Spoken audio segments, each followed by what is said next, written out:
DRDO ने फिर हिला दी दुश्मन की धरती। नए नोटम से चीन पाकिस्तान का भागना मुश्किल। चीन की अब तक की सबसे शर्मनाक हार, भारत की ऐतिहासिक जीत। दोस्तों, एक तारीख निकल कर आ रही है और अगर इस तारीख में भारत का ये हथियार परीक्षण में सफल हो गया तो मान कर चलिएगा कि भारत के पड़ोसियों को भागना मुश्किल हो जाएगा। छिपने की कोशिश करेंगे तब भी छुप नहीं पाएंगे। इतना खतरनाक हथियार है ये। वैसे बात भारत की सर्वाधिक भरोसेमंद मिसाइल यानी ब्रह्मोस की हो रही है, जिसका एक अहम टेस्ट 29 से 1 दिसंबर के बीच किए जाने का अनुमान है।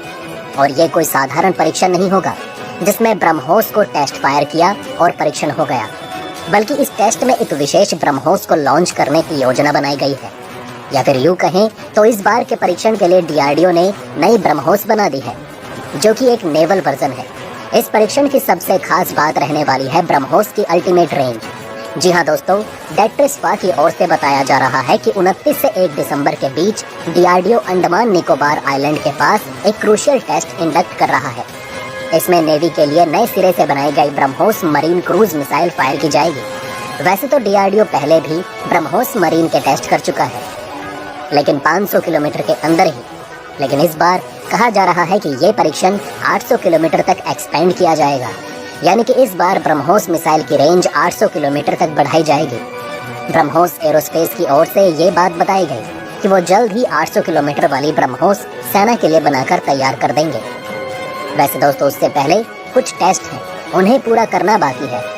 अब रेंज को 800 किलोमीटर तक बढ़ाने का फैसला इसलिए लिया गया था कि नेवी के डिस्ट्रॉयर समुद्र पर जितने भी चीन के महत्वपूर्ण शहर हैं उन पर अटैक कर सके। रेंज बढ़ाने के पीछे और एक वजह ये भी है कि चीन या पाकिस्तान के किसी भी मेन टारगेट को निशाना बनाते समय नेवी के जहाज चीनी रडार की रेंज से बाहर रहे। मतलब उन्हें खतरे का पता तभी मालूम होगा जब ब्रह्मोस उनके एरिया में एंटर कर चुकी होगी। और आपको पता ही है कि एक बार ब्रह्मोस दुश्मन के इलाके में घुस गई तो उसे रोकना लगभग असंभव है। ऊपर से इस परीक्षण में ब्रह्मोस मरीन की स्पीड 4 मैक तक होने वाली है, जो पहले 3 या 3.5 हुआ करती थी। मतलब ये वाली ब्रह्मोस लगभग हाइपरसोनिक स्पीड से दुश्मन पर वार करेगी, जो कि सच में देखने लायक होगा।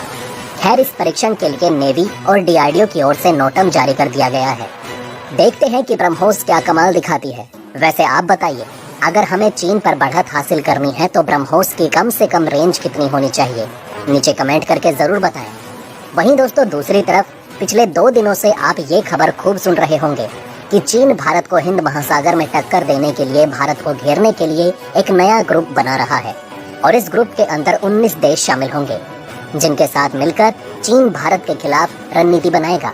और इस ग्रुप को बनाने के पीछे मेन कारण है भारत का इंडियन ओशन रिम एसोसिएशन।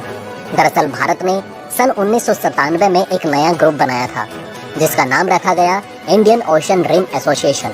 और इसमें टोटल 23 देश सदस्य थे। और ये सारे के सारे जो 23 देश थे, जो हिंद महासागर से डायरेक्ट या इनडायरेक्ट तरीके से कनेक्टेड थे। और भारत ने इस गाइडलाइन को रिम एसोसिएशन में बहुत स्ट्रिक्टली फॉलो किया। यहाँ तक कि जर्मनी, फ्रांस, अमेरिका, कनाडा, यहाँ तक कि भारत का दोस्त देश जापान, दक्षिण कोरिया ने भी कहा कि हम भी इस ग्रुप का सदस्य बनना चाहते हैं। यहाँ तक कि चीन ने भी कहा कि हम भी भारत के इस ग्रुप में शामिल होना चाहते हैं। लेकिन भारत ने सबको मना कर दिया, क्योंकि भारत ने साफ कहा कि आपका दूर दूर तक हिंद महासागर से कोई लेना देना नहीं है, इसका कोई मतलब नहीं है, तो हम आपको इस ग्रुप में शामिल क्यों करें? क्योंकि हमने रिम एसोसिएशन सिर्फ इसलिए बनाया है क्योंकि हिंद महासागर के सभी देश आपस में कोऑपरेशन कर सके, सहयोग कर सकें। जो पायरेसी होती है, यानी कि शिप को लूटा जाता है, हम उस पर लगाम लगा सकें। साथ ही अगर किसी 2 देश के बीच में हिंद महासागर को लेकर विवाद हो रहा है तो हम इस फोरम के जरिए उन्हें भी सुलझा सकें। तो इसलिए हम किसी भी ऐसे देश को इसमें शामिल नहीं करेंगे जो हिंद महासागर से संबंधित ना हो। इसी बात पर चीन चिढ़ा हुआ था।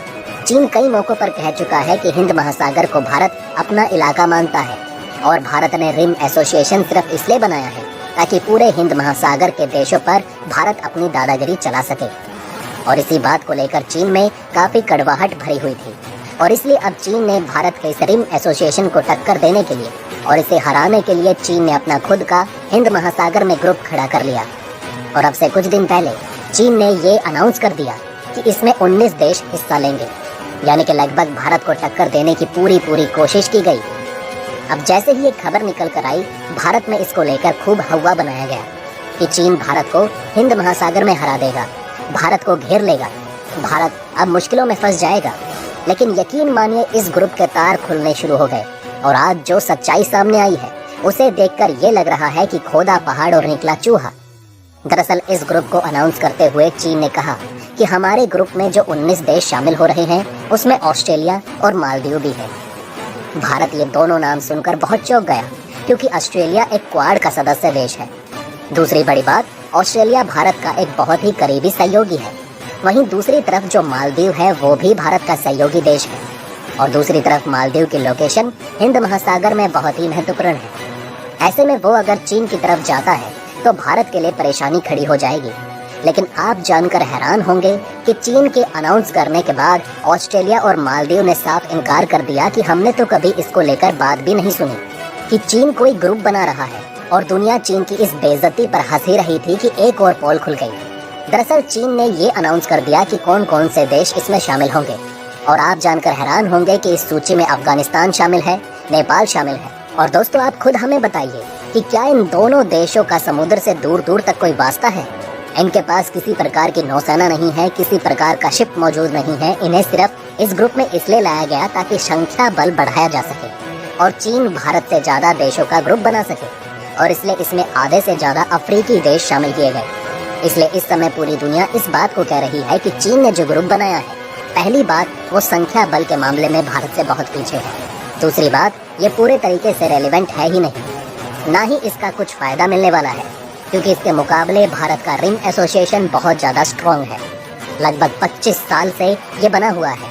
इसमें देश आपस में सहयोग करते हैं, आपस में खूब भरोसा भी है, एक दूसरे के साथ कोऑपरेशन भी होता है।